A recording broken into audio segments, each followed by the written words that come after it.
जय श्री राधे कृष्ण। आप सभी का स्वागत है आपके अपने YouTube चैनल कथा सुख में। प्रिय श्रोताओं, आज आप सुनेंगे पौष अमावस्या व्रत की कथा। हिंदू धर्म में पौष अमावस्या का खास महत्व होता है, क्योंकि पौष अमावस्या जो होती है वह साल की अंतिम अमावस्या होती है और यह 19 सितंबर 2025 को है। क्योंकि पौष अमावस्या को छोटा पितृ पक्ष भी कहा जाता है, इसलिए इस दिन कुछ विशेष कार्य करने से जीवन में कभी भी धन धान्य की कमी नहीं रहती और कुछ कर्म तो ऐसे होते हैं जो सातों जन्मों तक शुभ फल की प्राप्ति कराते हैं। तो चलिए जानते हैं कि पौष अमावस्या पर क्या करना चाहिए। पौष अमावस्या के दिन स्नान दान करना बेहद शुभ फलदायी होता है, लेकिन इस दिन यदि आप गोदान करते हैं तो यह अति श्रेष्ठ होगा। इस दिन गोदान करने से आर्थिक संकट समाप्त होते हैं और व्यक्ति को पैसों की कभी कमी नहीं रहती, क्योंकि गौ को हिंदू धर्म में माता का दर्जा दिया जाता है। इसमें कई देवी देवताओं का वास होता है। इसके अलावा इस दिन अन्न, वस्त्र, कंबल, तिल, गुड़ और घी का दान करने से भी पुण्य की प्राप्ति होती है। जरूरतमंदों को भोजन कराना भी अत्यंत शुभ माना जाता है। मान्यता है कि इस दिन किया गया दान सीधा हमारे पितरों तक पहुंचता है। पौष अमावस्या पर पीपल के पेड़ पर जल, कच्चा दूध, गुड़ और काले तिल मिलाकर चढ़ाएं। इसके बाद पीपल के वृक्ष की 7 बार परिक्रमा करें। ऐसा माना जाता है कि इस उपाय को करने से पितरों को मोक्ष की प्राप्ति होती है, साथ ही परिवार के सारे दोष भी दूर हो जाते हैं। इस दिन कन्या को खीर खिलाएं और उन्हें दक्षिणा भी दें। पौष अमावस्या के दिन स्नान आदि के बाद घर के मुख्य द्वार पर हल्दी से स्वास्तिक का चिन्ह बनाएं। इससे घर में सकारात्मक ऊर्जा का प्रभाव बढ़ जाता है, साथ ही घर में नकारात्मक ऊर्जा के प्रवेश पर रोक लग जाती है। इसके अलावा आप इस दिन घोड़े की नाल को भी टांग सकते हैं। यदि आपको धन संबंधी समस्याएं हैं तो आप इस दिन यह उपाय अवश्य करें। पौष अमावस्या के दिन शाम को शिवलिंग पर कच्चे दूध और दही से अभिषेक करें। इससे न सिर्फ भगवान शिव और माता पार्वती की कृपा बरसती है, बल्कि इससे आपके सारे बिगड़े हुए काम धीरे धीरे बनने लगते हैं और धन संबंधी समस्याएं भी दूर होने लगती है। पौष अमावस्या की रात श्री सूक्त का पाठ करना अति फलदायक होता है। इसके लिए रात्रि 12 बजे का समय श्रेष्ठ है। इस दिन ब्रह्म मुहूर्त के समय नदी, सरोवर में स्नान करें। स्नान के बाद साफ हल्के रंग के वस्त्र धारण करें और मन में पितरों की प्रति श्रद्धा रखें। आइए आप जानते हैं कि पितरों का तर्पण किस विधि से करें। इस दिन ब्रह्म मुहूर्त के समय नदी, सरोवर या घर पर ही शुद्ध जल में गंगा जल मिलाकर स्नान करें। स्नान के बाद साफ हल्के रंग के वस्त्र धारण करें और मन में पितरों के प्रति श्रद्धा रखें। अगर घर के पास नदी, सरोवर न हो तो आप घर में भी तर्पण कर सकते हैं। आटे या चावल के पिंड बनाकर कौवों और गायों को खिलाएं। इस दिन दक्षिण दिशा में एक दीपक जलाना अत्यंत शुभ माना जाता है। ऐसा करने से पितृदोष शांत होता है और जीवन से बाधाएं दूर होती हैं। प्रिय श्रोताओं, आज आप श्रवण करेंगे पौष अमावस्या व्रत में सुनी जाने वाली कहानियों का, तो कृपया कथा में अंत तक अवश्य बने रहिएगा और सभी प्रेम से बोलिए अमावस्या माता की जय, भोलेनाथ भगवान की जय, माता पार्वती की जय। एक गरीब ब्राह्मण परिवार था जिसमें पति पत्नी के अलावा एक पुत्री भी थी। पुत्री धीरे धीरे बड़ी होने लगी। उस लड़की में समय के साथ सभी गुणों का विकास हो रहा था। लड़की देखने में बहुत सुंदर और गुणवान थी, लेकिन गरीब होने के कारण उसका विवाह नहीं हो पा रहा था। एक दिन उस ब्राह्मण के घर एक साधु महाराज पधारे, जो कि कन्या के सेवा भाव से काफी प्रसन्न हुए। कन्या को लंबी आयु का आशीर्वाद देते हुए साधु ने कहा कि कन्या की हथेली में विवाह योग्य रेखा नहीं है और इसका विवाह यदि हो भी गया तो यह विधवा हो जाएगी। ब्राह्मण दंपति ने साधु से उपाय पूछा कि कन्या ऐसा क्या करे कि उसके हाथ में विवाह योग्य रेखा बन जाए। साधु ने कुछ देर विचार करने के बाद अपनी अंतर्दृष्टि से ध्यान करके बताया कि कुछ दूरी पर एक गांव में सोना नाम की धोबिन जात की एक महिला अपने बेटे और बहू के साथ रहती है, जो कि बहुत ही आचार विचार और संस्कारों से संपन्न है तथा पति परायण है। यदि यह कन्या उसकी सेवा करे और वह महिला इसकी शादी में अपने मांग का सिंदूर इसे लगा दे। इसके बाद इस कन्या का विवाह हो जाएगा और इसके सिर से विधवा योग भी मिट जाएगा। साधु ने यह भी बताया कि वह महिला कहीं भी आती जाती नहीं है। यह बात सुनकर ब्राह्मणी ने अपनी बेटी से धोबिन की सेवा करने की बात कही। कन्या मान गई। अब वह हर रोज धोबन के घर जाकर साफ सफाई व अन्य सारे काम करके अपने घर वापस आ जाती। सोना धोबन अपनी बहू से पूछती कि तुम तो सुबह ही उठकर सारे काम कर लेती हो और पता भी नहीं चलता। इस पर बहू ने कहा, माँ जी, मैंने तो सोचा कि आप ही सुबह उठकर सारे काम खुद ही खत्म कर देती हैं। मैं तो देर से उठती हूँ। इस पर दोनों सास बहू निगरानी करने लगी कि आखिर कौन है जो सुबह ही घर का सारा काम करके चला जाता है। कई दिनों के बाद धोबन ने देखा कि एक कन्या मुंह अंधेरे घर में आती है और घर के सारे काम करने के बाद चली जाती है। जब वह जाने लगी तो सोना धोबन ने उसको पकड़ लिया और पूछने लगी कि आप कौन हैं और इस तरह छुपकर मेरे घर की चाकरी क्यों करती हैं। तब कन्या ने साधु द्वारा कही गई सारी बातें सोना धोबन को बता दी। सोना धोबन पति परायण थी, उसमें तेज था। वह तैयार हो गई। सोना धोबन के पति थोड़ा अस्वस्थ थे। उसने अपनी बहू से अपने लौट आने तक घर पर ही रहने को कहा। सोना धोबन ने जैसे ही अपने मांग का सिंदूर कन्या की मांग में लगाया, उसके पति मर गए। उसे इस बात का पता चल गया। वह घर से ही निराहार बिना जल ग्रहण करके चली थी और कहने लगी कि रास्ते में कहीं पीपल का पेड़ मिलेगा तो उसे भवरी देकर उसकी परिक्रमा करके ही जल ग्रहण करेगी। उस दिन सोमवती अमावस्या थी। रास्ते में उसे पीपल का एक पेड़ मिला। उसने ईंट के टुकड़ों से 108 बार भौरी दी, परिक्रमा की। ऐसा करते ही उसका पति जीवित हो गया। माता पार्वती ने सोना धोबन को सौभाग्यवती होने का आशीर्वाद दिया। साथ ही साथ सोमवती अमावस्या की पूजा के बाद जो भी इस कथा को कहेगा या सुनेगा, उसे भी अखंड सौभाग्य का वरदान माता पार्वती ने दिया। तो सभी प्रेम से बोलिए, माता पार्वती की जय, भोलेनाथ भगवान की जय। एक समय की बात है कि एक गांव में एक ब्राह्मण ब्राह्मणी रहते थे। वे दोनों भगवान के परम भक्त थे। घर में सब कुछ था, पर उनके कोई भी संतान न होने से वे अति दुखी रहते थे। एक दिन अपनी स्त्री से ब्राह्मण ने कहा कि मैं वन में तपस्या करने जा रहा हूँ, और वह भगवान पर भरोसा करके वन में चला गया। जंगल में जाकर तप करने लगा। बहुत वर्ष बीत गए। उसको वैराग्य हुआ। वह सोचने लगा कि मैं अब अपना जीवन समाप्त कर दूंगा। इस प्रकार सोचकर वह पेड़ की डाली पर फांसी का फंदा लगाकर मरने को तैयार हुआ। तभी सुखी अमावस्या माता वहां प्रकट होकर बोली, देख ब्राह्मण, तेरे भाग में 7 जन्म तक कोई भी संतान न लिखी है, किंतु मैं तुझे 2 कन्याओं का वरदान देती हूँ। एक का नाम अमावस्या तथा दूसरे का नाम पूनम रख देना। तेरी स्त्री को कहना कि अमावस्या का व्रत करे। अमावस्या के दिन 1 कटोरी चावल भरकर उस पर दक्षिणा रखकर किसी मंदिर में रखे। ऐसा 1 साल तक करना। 1 कटोरी चावल सहित दान करते रहना। इतना कहकर अमावस्या माता अंतर्ध्यान हो गई। ब्राह्मण अपने घर गया और उसने अपनी पत्नी को ये सारी बातें बताई। अब अमावस्या आने पर ब्राह्मणी ने व्रत रखा। कुछ दिन बाद उसको 2 कन्याएं प्राप्त हुई। अब उसने एक का नाम अमावस्या और दूसरे का नाम पूनम रखा। धीरे धीरे कन्याएं बड़ी होने लगी। ब्राह्मण ने अपनी दोनों कन्याओं के योग्य वर देखकर उनका विवाह कर दिया। बड़ी बहन अमावस्या धार्मिक थी, जबकि छोटी भगवान को बिल्कुल भी नहीं मानती थी। बड़ी के घर में तो सुख समृद्धि का भंडार भरा था, और छोटी बहन पूनम के घर में दुखों का पहाड़ था। जब बड़ी बहन अमावस को छोटी बहन के बारे में सब कुछ मालूम हुआ कि उसकी बहन दुखी है, तब अमावस्या गाड़ी भरकर सामान ले गई और छोटी बहन से बोली कि बहन पूनम, तुम सुखी अमावस्या का व्रत करो और पूजा करके उपवास करो, जिससे तुम्हारे घर में सुख समृद्धि का भंडार भरेगा। 1 साल तक चावल का कटोरा भरकर दक्षिणा रखकर दान करती रहना। पूनम ने अपनी बहन के द्वारा बताए गए नियम के साथ अमावस्या का व्रत किया। कुछ ही दिनों के बाद उसके भी घर धन धान्य से भर गए और संतान की प्राप्ति भी हुई। वह सुखी जीवन जीने लगी। इस प्रकार जो भी मनुष्य अमावस्या का विधि विधान से व्रत करता है, व्रत की कथा सुनता या कहता है, उसके घर में सुख समृद्धि का भंडार भर जाता है।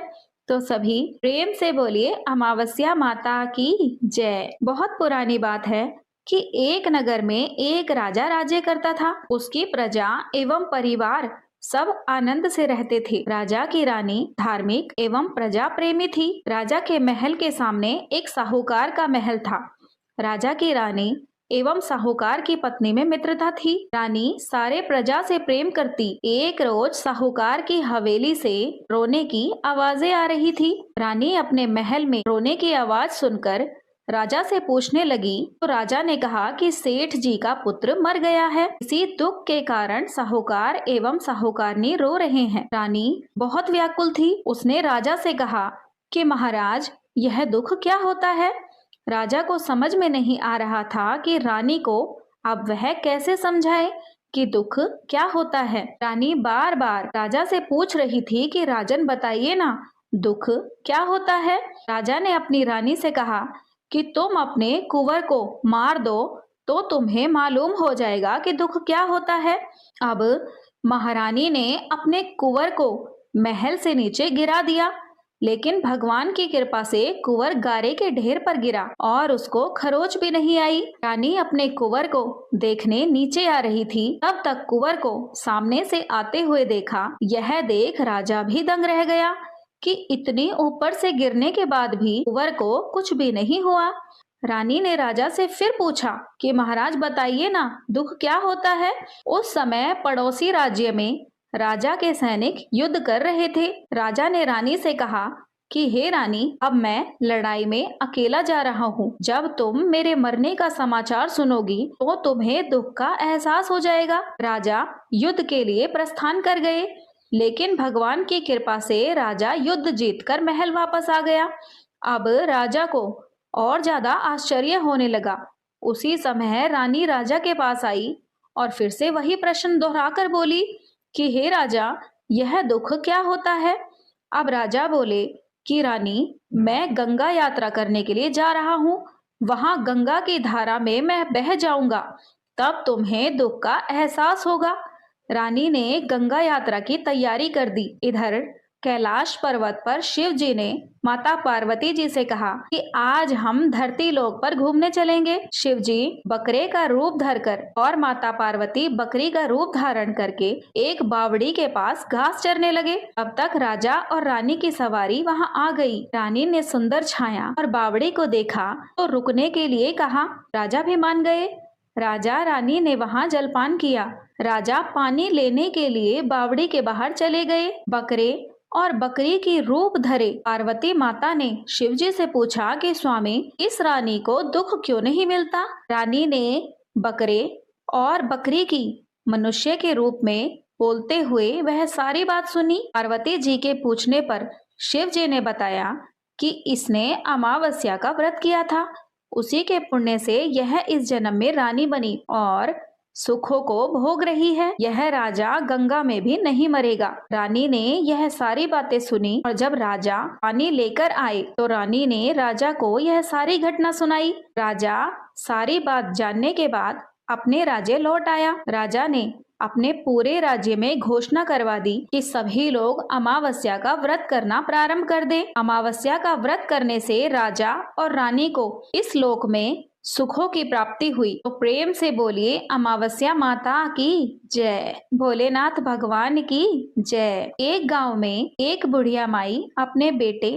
और बहू के साथ रहती थी। उनका बेटा परदेश में धन कमाने के लिए गया हुआ था, इसलिए सास और बहू दोनों अकेले ही रहा करते थे और एक दूसरे की देखभाल किया करते थे। सास बहू में बहुत प्यार था, बिल्कुल माँ बेटी की तरह वे रहती थी। एक दिन बहू ने खाना नहीं खाया तो सास ने बहू से पूछा कि आज तुमने खाना क्यों नहीं खाया। तब बहू ने कहा कि माँ जी, आज मेरा 3 पनौती अमावस्या का व्रत है, इसलिए मैंने खाना नहीं खाया। तब सासू माँ ने कहा कि बहू, यह व्रत कैसा होता है और इस व्रत को करने से क्या फल मिलता है, मुझे भी बताओ। तब बहू ने कहा, माँ जी, 3 पनौती अमावस्या का व्रत करने से बहुत पुण्य मिलता है, घर में अन्न धन भरा रहता है, सुख शांति बनी रहती है और अटल सुहाग मिलता है, पुत्र की प्राप्ति भी होती है। इस व्रत में प्रत्येक वर्ष अलग अलग खाना खाया जाता है। भगवान विष्णु के मंदिर में चढ़ावा चढ़ाया जाता है या फिर ब्राह्मणों को दान दिया जाता है। इस व्रत में पहले साल शक्कर, घी और चावल से खाना खाया जाता है। पहले साल व्रत पूर्ण होने के बाद 1.25 किलो चावल पर 1 कटोरी घी और 1 कटोरी शक्कर दान में किसी ब्राह्मण को दिया जाता है। दूसरे साल में जौ, घी और शक्कर से बना हुआ खाना खाया जाता है। जब दूसरे साल व्रत पूर्ण हो जाता है तो 1.25 किलो जौ, 1 कटोरी घी तथा 1 कटोरी शक्कर किसी मंदिर में या ब्राह्मण को दान दिया जाता है। तीसरे साल गुड़, तिल और घी से बने व्यंजन खाए जाते हैं। जब तीसरे साल व्रत पूर्ण हो जाता है तो 0.5 किलो तिल, गुड़ और 1 कटोरी घी किसी मंदिर में चढ़ाया जाता है या फिर किसी ब्राह्मण को दान दिया जाता है। इसे ही 3 पनौती अमावस्या कहा जाता है। फिर बहू ने कहा कि इस व्रत का अगर संकल्प लेते हैं तो इसे पूरा करना जरूरी होता है। अगर पूरा नहीं कर सकते तो सास बहू में झगड़ा और घर में अशांति छाई रहती है। तब सास ने बहू से कहा कि बेटी, मेरी तो अब उम्र हो गई है, लेकिन तुम यह व्रत अवश्य करो। तब बहू यह व्रत आरंभ कर देती है। लेकिन एक दिन बहू ने किसी के कहने पर गेहूं से बनी रोटी खा ली। अब अमावस्या माता इस बात से नाराज हो गई। अब जो सास बहू में बहुत प्यार रहता था, अब उन दोनों में झगड़े होने लगे। सारा गांव हैरान हो गया कि यह सब क्या हो रहा है। सास बहू से उल्टा सीधा ताना देने लगी और बहू अपने सास से लड़ने लगी। दोनों को इस तरह लड़ते झगड़ते देखकर लोग कहने लगे कि देखो तो यह दोनों कितने ही प्यार से रहते थे, अब दोनों में कितनी लड़ाइयाँ होती हैं। एक दिन सास ने अपनी बहू से ताना मारा कि जब से तुम हमारे घर में बहू बनकर आई हो, तब से हमारे घर की लक्ष्मी चली गई है। तुम तो हमारे लिए अशुभ हो, तुम्हारे कारण ही हमारे घर में क्लेश और अशांति छाई रहती है। अब बहू को सास की यह बात चुभ गई और वह अपने सास से कहने लगी कि मैं आपके घर के लिए अशुभ हूँ, तो ठीक है, मैं अब आपके घर से जा रही हूँ और अब मैं लक्ष्मी लेकर ही आऊंगी। जब तक मैं लक्ष्मी जी को ना पा जाऊं, आपके घर में पैर नहीं रखूंगी। सास ने बहू से कहा कि असल की है तो जा मेरे घर से और मेरे घर में लक्ष्मी जी को लेकर आ जाना। बहू ने कहा ठीक है माँ जी, मैं लक्ष्मी जी को लेकर ही आऊंगी, लेकिन मुझे यह बताइए कि लक्ष्मी माता मुझे कहाँ मिलेंगी। तब सासू माता ने कहा कि लक्ष्मी जी तुमको समुद्र के बीच में भगवान विष्णु जी के पैर दबाती हुई मिलेंगी। अब वह यह कहकर चल दी, जब तक लक्ष्मी जी को पा न जाऊं तब तक मैं आपके घर में नहीं आऊंगी। इतना कहकर बहू लक्ष्मी माता की खोज में निकल पड़ी। बहू लक्ष्मी जी को खोजने के लिए जा रही थी। तब उसे बीच रास्ते में एक गाय मिलती है। वह बहू से पूछती है कि बेटी, तुम कहाँ से आ रही हो और कहाँ जा रही हो। तब बहू कहती है कि हे गाय माता, मेरी सासू माता मुझे कहती हैं कि मेरे आने से उनके घर में अन्न धन की कमी हो गई है और उनके घर की लक्ष्मी चली गई है, तो मैं लक्ष्मी जी को लेने के लिए जा रही हूँ। तब गाय माता ने कहा बेटी, अगर तुम जा रही हो तो भगवान से मेरे बारे में भी पूछ लेना।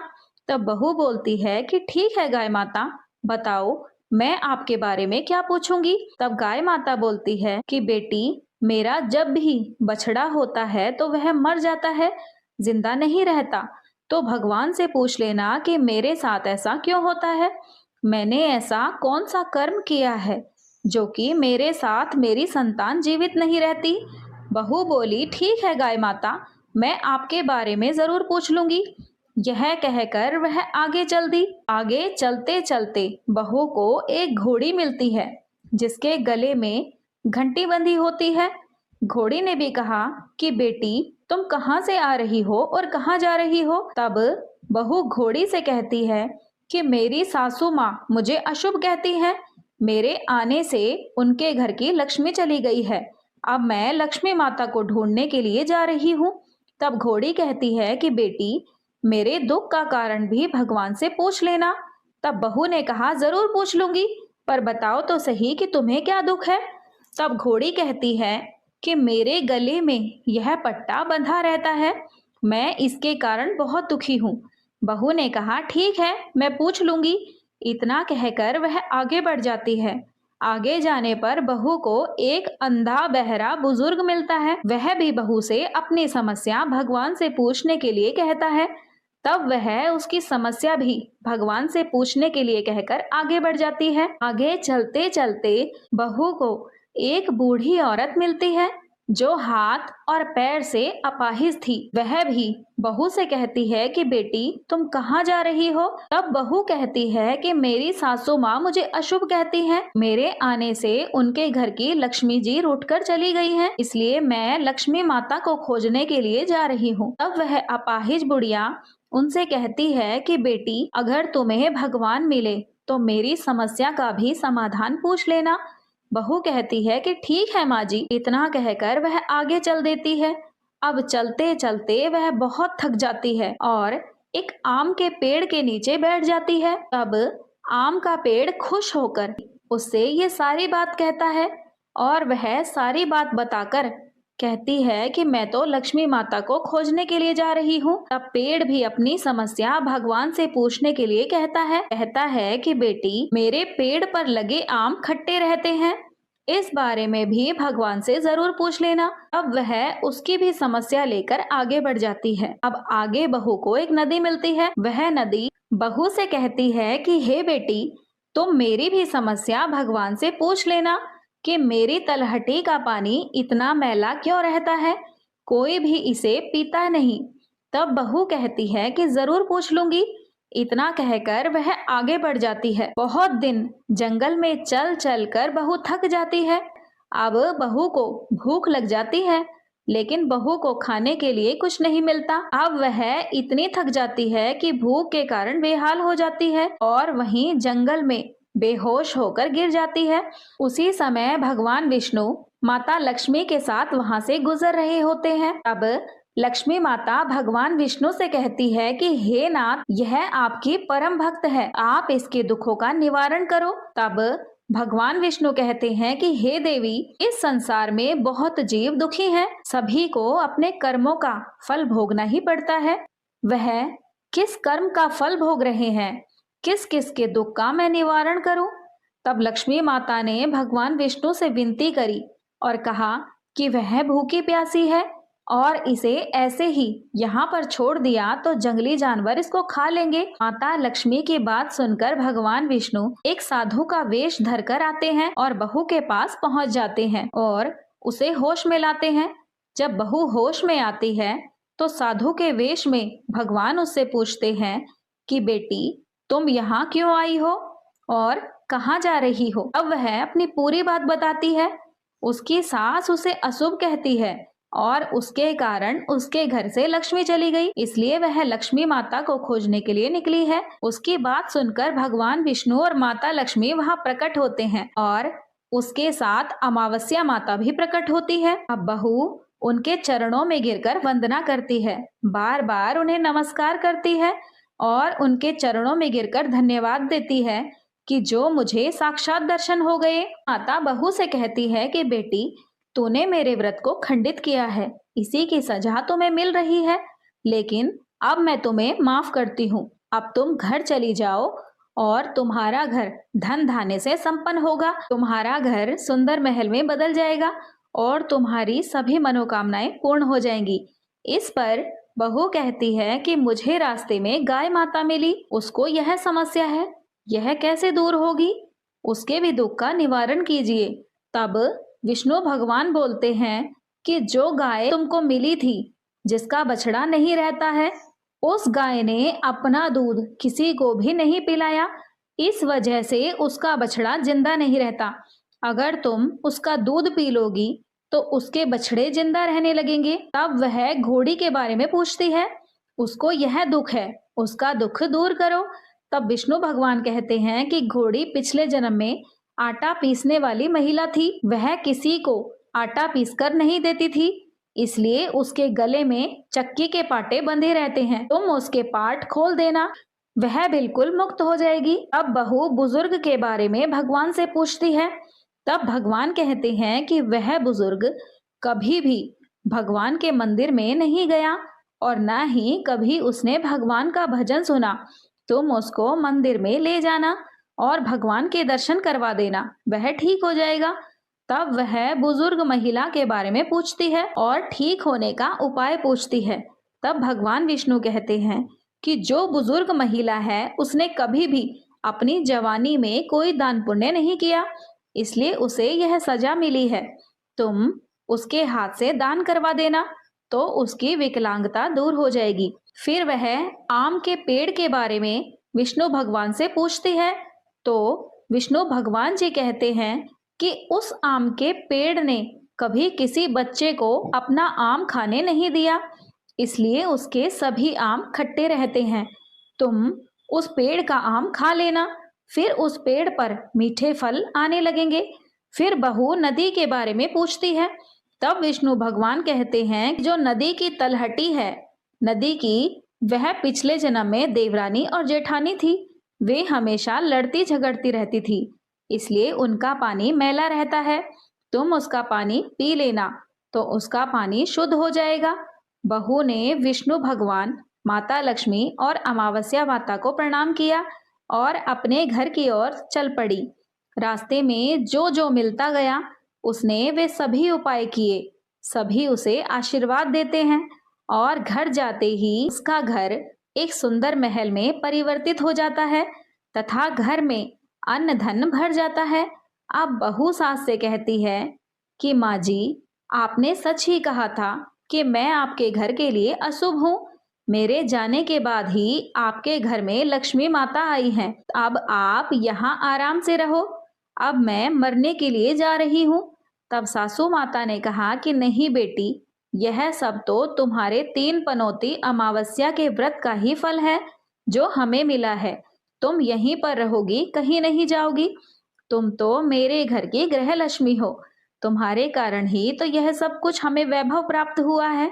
अब सास बहू दोनों मिलकर खुशी से रहने लगती हैं।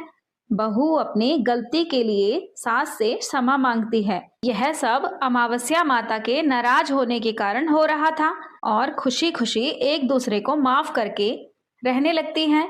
अब उनका बेटा भी परदेश से लौट आया और घर में यह सब वैभव देखकर उसे अपनी आंखों पर विश्वास नहीं होता है कि क्योंकि वह तो इसी दुख को दूर करने के लिए परदेश में पड़ा हुआ था कि वहां पर रहेगा तो कुछ कमाई करेगा। तब उसकी माँ उसको सारी बात बताती है कि कैसे 3 पनौती अमावस्या व्रत करने से तेरी पत्नी को यह वैभव प्राप्त हुआ है। यह सब व्रत के प्रभाव से ही हुआ है। इसकी वजह से लक्ष्मी माता की कृपा हमारे ऊपर हुई और 3 पनौती व्रत करने से सारे दुख दूर हो जाते हैं। हे अमावस्या माता, जैसे 3 पनौती अमावस्या के व्रत से जैसे सास बहू के दिन बदले, वैसे ही इस व्रत को करने वाले, कथा सुनने वाले, सुनाने वाले सभी के दिन अवश्य बदलना। सबके घरों में लक्ष्मी जी का वास हो, अन्नपूर्णा माता का वास हो। सभी प्रेम से बोलिए अमावस्या माता की जय। तो प्रिय श्रोताओं, अमावस्या माता की कृपा से सभी के दुख दूर होते हैं। आज की यह पावन कथा यदि आपको हृदय स्पर्शी लगी हो तो इसे दिल से लाइक कीजिएगा, शेयर कीजिएगा और सब्सक्राइब करना नहीं भूलिएगा। आप सभी पर अमावस्या माता और पितरों का आशीर्वाद सदैव बना रहे। जय श्री राधे कृष्णा। धन्यवाद।